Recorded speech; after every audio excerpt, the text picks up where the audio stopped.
श्री शिवाय नमस्तुभ्यम। भोलेनाथ की कृपा आप सभी भक्तों पर हमेशा बनी रहे। चैत्र माह के कृष्ण पक्ष की एकादशी तिथि को पाप मोचनी एकादशी के नाम से जाना जाता है। इस दिन सबसे पहले सुबह सूर्योदय के पहले उठें और स्नान करें। इसके बाद सूर्य भगवान को अर्घ्य दें। इसके बाद साफ कपड़े पहने और मन में श्री हरि का ध्यान करके व्रत का संकल्प लें। इसके बाद पूजा स्थल पर एक पाटे पर साफ कपड़ा बिछाएं और उस पर भगवान श्री विष्णु और माता लक्ष्मी की फोटो या मूर्ति स्थापित करें। इसके बाद उनकी पूजा में रोली, चंदन, फल, फूल आदि अर्पित करें। भगवान विष्णु की पूजा के बाद एकादशी व्रत की कथा अवश्य करें। ऐसा करने से आपको शुभ फल की प्राप्ति होती है। पूजा के अंत में भगवान विष्णु की आरती अवश्य करें। अब आइए सुनते हैं पाप मोचनी एकादशी की व्रत कथा। एक बार महाराज युधिष्ठिर श्री कृष्ण भगवान से बोले, हे भगवान, आपके श्रीमुख से इन पवित्र कथाओं को सुनकर मैं कृतकृत्य हो गया, परंतु मेरी अभिलाषा घटी नहीं वरन बढ़ती ही है। उसी के वशीभूत हो मैं आपसे पुनः प्रार्थना करने की धृष्टता करके आगे की कथा को सुनने की अभिलाषा रखता हूँ। अब आप कृपा करके चैत्र कृष्ण एकादश व्रत की विधि एवं महात्म्य वर्णन कर मुझे कृतार्थ कीजिए। पांडुनंदन के ऐसे वचन सुन भगवान श्री कृष्ण बोले, हे राजन, यही प्रश्न एक बार महाराज मानधाता जी ने महर्षि लोमस से किया था। अस्तु, अब मैं वही कथा जो महर्षि लोमस ने मानधाता को सुनाई थी आज मैं तुम्हें सुना रहा हूँ। ध्यान पूर्वक सुनो। हे राजन, चैत्र कृष्ण एकादशी का नाम पाप मोचनी एकादशी है। इस एकादशी का व्रत करने से मनुष्य पिशाच तत्व से मुक्त हो जाते हैं। अब मैं तुम्हें इसका प्राचीन इतिहास सुनाता हूँ, सुनो। चैत्ररथ वन में जहाँ पर पहले अप्सराएं निवास करती थीं और जहाँ पर सदैव ही वसंत विराजमान रहता था, नाना प्रकार के पुष्प खिलते थे और नाना प्रकार की पक्षी कलरव किया करते थे। इंद्र आदि देवताओं का वह क्रीड़ा स्थल था और किन्नर वहाँ पर विहार करते थे। उसी सुंदर और रमणीक स्थान में महर्षि मेघावी तपस्या कर रहे थे। एक दिन मंजू घोषा नाम की एक गंधर्व कन्या ने वहां जाकर मेघावी मुनि का अवलोकन किया और उनको देखकर आसक्त हो गई। यद्यपि अपने मन को बहुत समझाया मगर वह नहीं माना। तब हाथ में सितार ले उनके आसपास बैठ अपने बीड़ा विंदिक कोकिल कंठ से मधुर गान कर उनको मोहित करने का जाल फैलाया। उसको वहां उपस्थित देखकर भगवान शंकर का प्राचीन शत्रु कामदेव शिव भक्त मेघावी मुनि को पराजित करने में तुल गया। अप्सरा की भावों को कमान, कटाक्ष को प्रत्यंछा, नेत्रों को बाण बनाकर मंजू घोषा को उसको सेनापति बना दिया। आन बान और शान के साथ मुनि पर चढ़ाई कर दी। मेघावी ऋषि युवा, स्वरूपवान और तेजवान व्यक्ति थे। उनको देखकर स्त्रियां अनायास ही उनकी ओर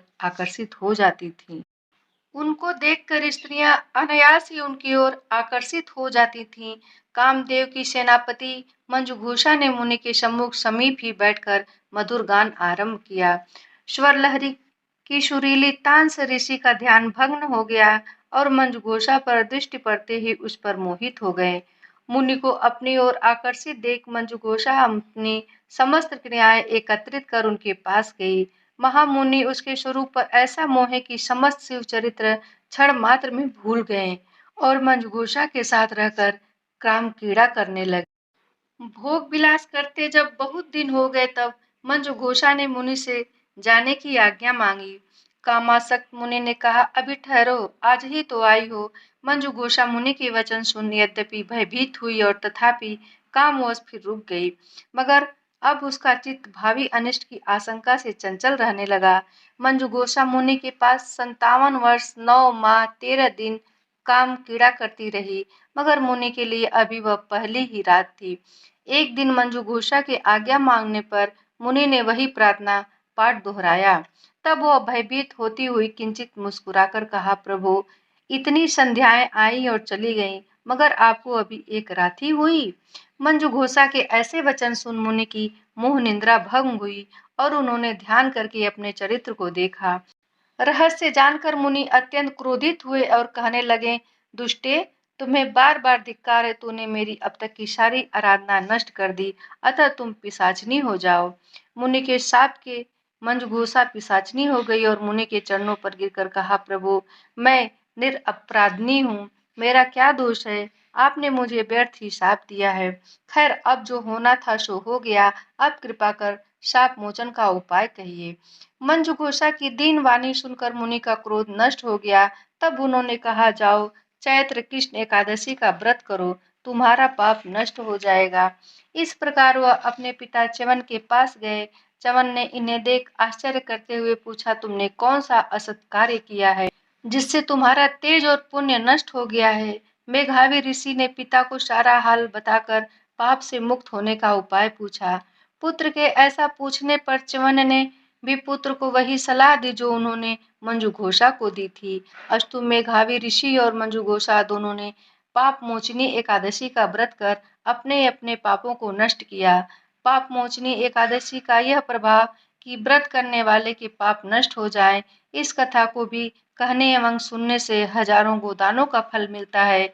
ब्रह्म हत्या, सुवर्ण चुराने का पाप, शराब पीने का पाप, गुरु पत्नी गमन का पाप एवं संसार के समस्त पापों को यह पाप मोचनी एकादशी नष्ट कर देती है। आइए अब सुनते हैं श्री विष्णु भगवान की आरती। ओम जय जगदीश हरे, स्वामी जय जगदीश हरे। भक्त जनों के संकट, दास जनों के संकट क्षण में दूर करे। ओम जय जगदीश हरे। जो ध्यावे फल पावे, दुख बिन से मन का। स्वामी दुख बिन से मन का, सुख संपत्ति घर आवे, सुख संपत्ति घर आवे, कष्ट मिटे तन का। ओम जय जगदीश हरे। मात पिता तुम मेरे, शरण गहूँ किसकी। स्वामी शरण गहूँ मैं किसकी।